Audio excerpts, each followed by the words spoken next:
Ito guys, graduation na. Graduation na to mga kapigsi.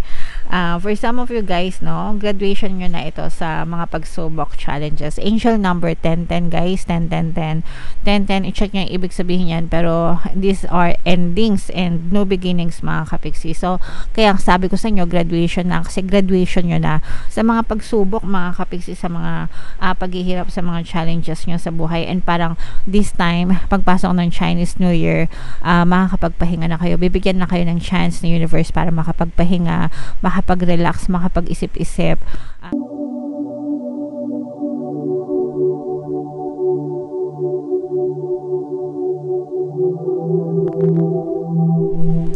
Hello guys, hello Sagittarius, welcome back to Pinay Pixie Tarot.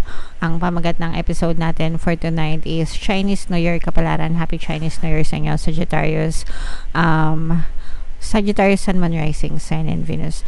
General reading lang guys, pwede mag-resonate, pwedeng hindi. Combination guys ng positive and negative energy. So, unahin natin tong deck na to guys. Tingnan natin yung mga mensahe sa inyo sa paparating na Chinese New Year.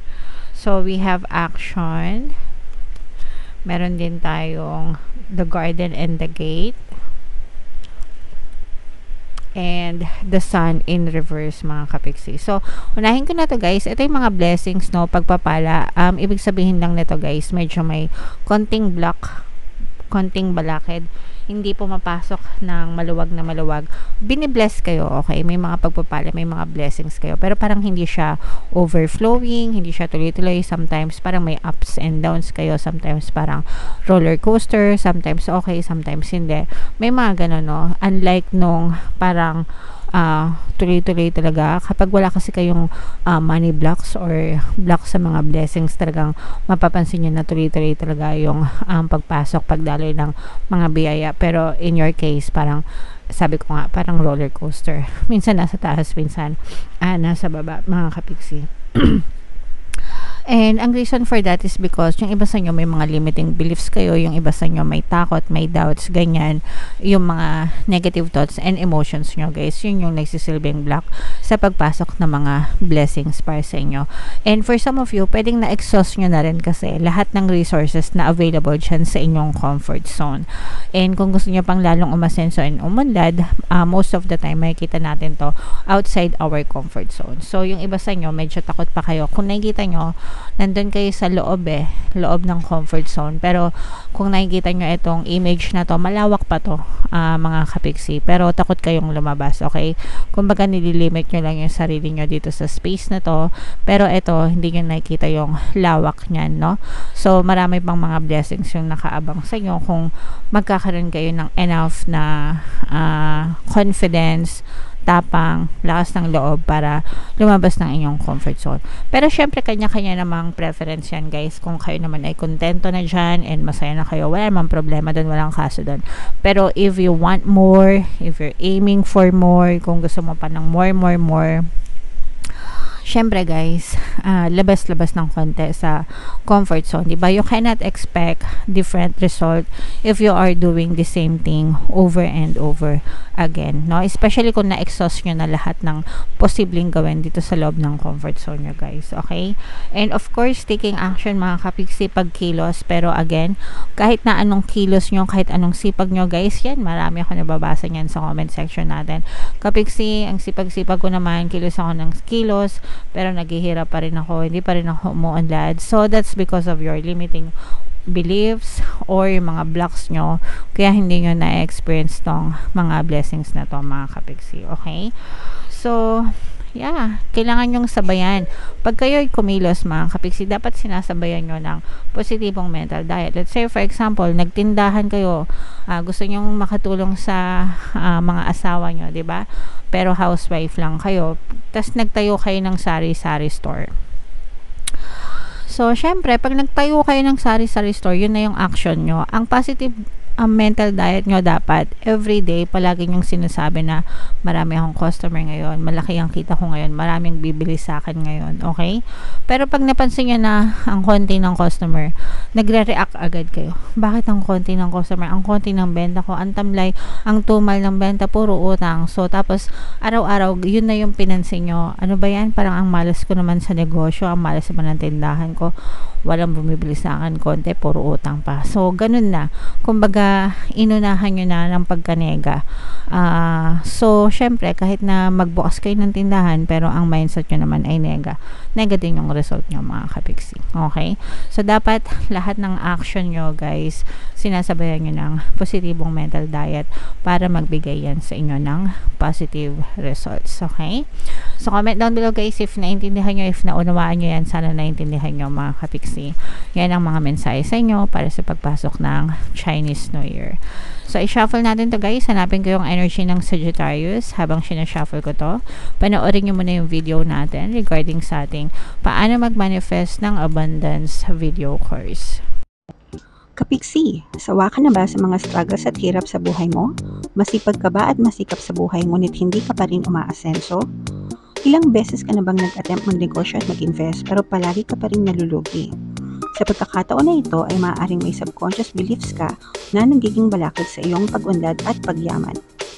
Introducing, paano mag-manifest ng abundance video course. Dito ay matututunan mong ma-overcome ang mga balakid mo para tuluyan ka ng umunlad, umasenso, sumagana, maging matagumpay, successful at maswerte sa iyong kabuhayan, pera, trabaho, negosyo, salapi at kaperahan ng bonggang-bongga. Dali, mag-send na ng email sa pinoypixitaro@gmail.com at simulan na ang iyong pagyaman ngayon.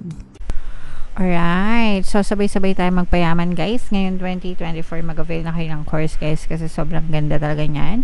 And good news, mga kapiksi, dahil ngayong February, no, until February 29, guys, magbibigay ako ng one free, ay, hindi pala, 200 pesos discount, guys. Yan ang ating promo. Magbibigay ako ng 200 pesos na discount sa lahat ng mag-a-avail ng course until February 29, kaya mag-avail na kayo, mga kapiksi. Meron din tayong email coaching, manifest your desires using the law of attraction. If meron kayong mga specific na gusto nyong i-manifest, pwedeng love and relationship, guys, pwedeng money or career, pwede kayong magpabook ng email coaching session with me. Mag-send lang kayo, guys, ng email sa pinoypixitaro@gmail.com. So, Sagittarius, kaya represent ng King of Wands sa ating spread. Meron din tayong presence dito, guys, ng Earth signs, Capricorn, Taurus, Virgo. For some of you, maaaring may Earth element kayo sa inyong natal chart. For some of you, you may be dealing with an Earth sign. Ito, guys, graduation na. Graduation na to, mga kapiksi. For some of you guys, no, graduation nyo na ito sa mga pagsubok challenges. Angel number 1010, guys, 101010. 1010, i-check nyo yung ibig sabihin yan, pero these are endings and new beginnings, mga kapiksi. So, kaya sabi ko sa inyo, graduation na, kasi graduation nyo na sa mga pagsubok, mga kapiksi, sa mga paghihirap sa mga challenges nyo sa buhay. And parang this time, pagpasok ng Chinese New Year, makakapagpahinga na kayo. Bibigyan na kayo ng chance ng universe para makapagpahinga, makapag-relax, makapag-isip-isip, mga kapiksi. And itong mga pagsubok na to, guys, maganda yung naidulot sa inyo yan, mga kapiksi, kasi mas lalo pa kayo naging strong, mas lalo pa kayo naging matatag, at saka parang nakabisado nyo na yung, parang na-immune na, nakabisado nyo na yung buhay, nakabisado nyo na yung formula kung what works for you, what does not work for you, mga kapiksi, and parang alam nyo na kung paano nyo yung tamang timpla, no? Yung tamang timpla sa pagdadala ng buhay nyo, mga kapiksi. And sooner or later, mga kapiksi, yung mga pagsisikap nyo sa buhay, magkakaroon yan ng mga magandang bunga, magandang resulta. Itong mga action nyo, guys, no? Magkakaroon yan ng mga magandang bunga, mga magandang resulta. Pero, guys, sabi ko nga, dapat sinasabayan nyo ng positibong mental diet, mga kapiksi. So, mas mararamdaman nyo, guys, na magsisimula ka ng makahinga-hinga ng maluwag, makakapag-relax ka na, hindi ka na masyadong aligaga, tapos ka na din sa period na yun, mga kapiksi. And right now, parang yun nga, magsisimula ka ng makakita ng pag-asenso, pag-unlad sa buhay mo. And ito, guys, magdadala ito ng labis na kaligayahan sa iyo at sa iyong buong pamilya, mga kapiksi. Okay? So, happy graduation. Happy graduation sa inyo, Sagittarius, kasi eto graduation sa mga problema. Yung iba sa inyo guys, baka literal na talaga mag-graduate kayo. Hindi ko lang alam kung may graduation ng February, pero parang wala naman. For some of you, magiging maganda din naman yung inyong connection kung kayo ay may mga lover, mga kapiksi partner, specific person, nakikita natin nagiging masaya. Parang yung iba sa inyo parang feeling ko nasa dating, getting to know stage kayo mga kapiksi, pero parang mas lalong lumalalim yung pagtitinginan nyo sa isa't isa guys. Naghahanap na kayo, nandito na kayo sa stage na naghahanap na kayo ng mga bagong adventure, naghahanap kayo, inaalam nyo, parang nandun kayo sa stage na inaalam nyo kung ano talaga yung gusto nyong gawin sa buhay nyo, kung ano yung gusto nyong marating. Yung iba sa inyo guys, parang tinitimbang kung gusto nyo bang magnegosyo or magtrabaho, parang mga ganon, or kung meron kayong, let's say for example, mga opportunities, parang tinitimbang nyo siya, tas parang magde-decide kayo kung ano yung gusto nyong gawin. Kung gusto nyo bang magnegosyo or kung gusto nyo bang magtrabaho ganyan, or kung magtitinda kayo, anong klaseng paninda yung ibebenta nyo, mga ganon. So parang meron kayong choice, meron kayong mga pinagpipilian mga kapiksi. Meron tayong presence dito ng fire sign, Aries, Leo, Sagittarius, air sign, Aquarius, Gemini, Libra. Pwedeng to guys, tawag dito zodiac sign ng mga partners nyo or specific person, kasi sa mga may lover mga kapiksi, nakikita natin na maganda yung communication nyo, connection nyo with your partner or specific person pagdating sa pag-ibig, romansa guys, okay?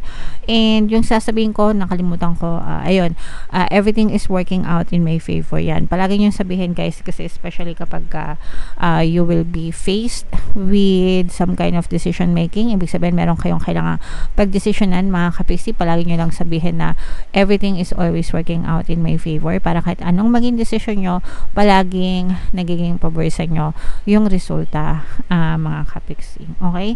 So i-mind nyo na yan guys, kasi sobrang ganda. Mind graduation sa problema, di ba? Mind strong foundation, mind strong relationship, mind happy relationship, mind happiness, no? Yan. Mind ending ng problems, yan, para talagang matapos na mga kapiksi and makagraduate na kayo ng tuluyan sa mga problemang pinagdadaanan nyo. Okay? So comment down below, Sagittarius, if feeling nyo nakaresonate kayo dyan sa mga messages na yan mga kapiksi. Ito yung ating mga pampaswerte subliminal guys, pakinggan nyo, makakatulong yan sa inyo. And ito naman yung ating success stories ng paano mag-manifest ng abundance video course. Click here to subscribe guys, and click here to join our membership program. Thank you for liking, sharing, and subscribing. See you again next time. I love you all guys. Have a nice day. Bye bye.